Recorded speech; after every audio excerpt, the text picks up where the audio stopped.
Assalamualaikum. Good morning, dear students. Here is your maths teacher Amir Haider.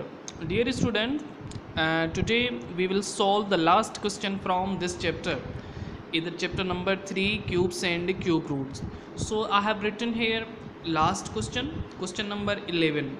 So let's consider what question number 11 says and what we have to do in this question.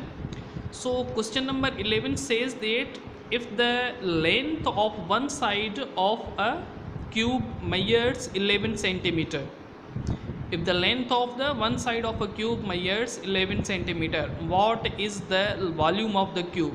यानी कि cube की जो एक side की length आ रही है वो 11 centimetre है। अब बताएं कि टोटल क्यूब का वॉल्यूम क्या होगा। ठीक है, so dear students, you have learned in class 7 formula for the volume, or as you remember कि in class 6 also there is an chapter regarding volume. So in class 6 also you have learned formula for the volume. So in volume there are 3 dimensions: length, breadth and height.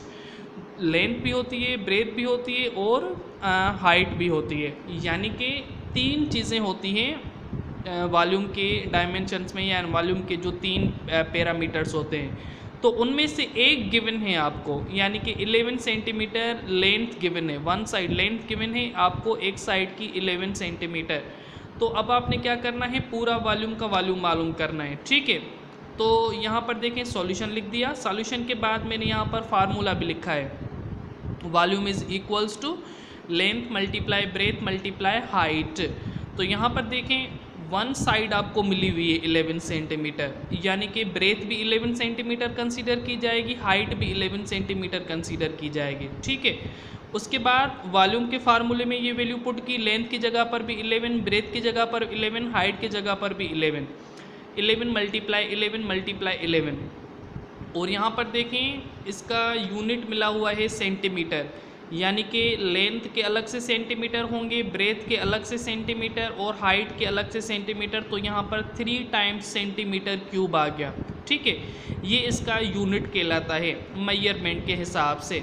ठीक है, तो यहाँ पर देखें 11 को 11 के साथ मल्टीप्लाई करेंगे तो ये आ रहा है 121। अगेन 121 को 11 के साथ मल्टीप्लाई कराएंगे तो आपके पास आ रहा है answer 1331 metre cube, centimetre cube. ठीक है, तो ये इसका निकला टोटल वॉल्यूम जो कि हमें मालूम करना था इस क्वेश्चन में। तो ये आपका लास्ट क्वेश्चन था इस एक्सरसाइज का, इस चैप्टर का।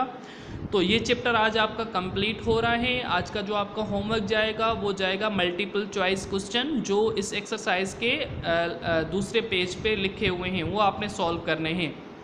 उसके बाद चैप्टर स्टार्ट होगा, चैप्टर नंबर 4 नंबर सिस्टम, जो कि हम अपने अगले लेक्चर में स्टार्ट करेंगे। तो आज के लिए यहीं पे लेक्चर को वाइंड अप करते हैं। ये क्वेश्चन MCQ सॉल्व करके आप व्हाट्सएप ग्रुप में शेयर कर दें। Thank you so much, take care, अल्लाह हाफिज़।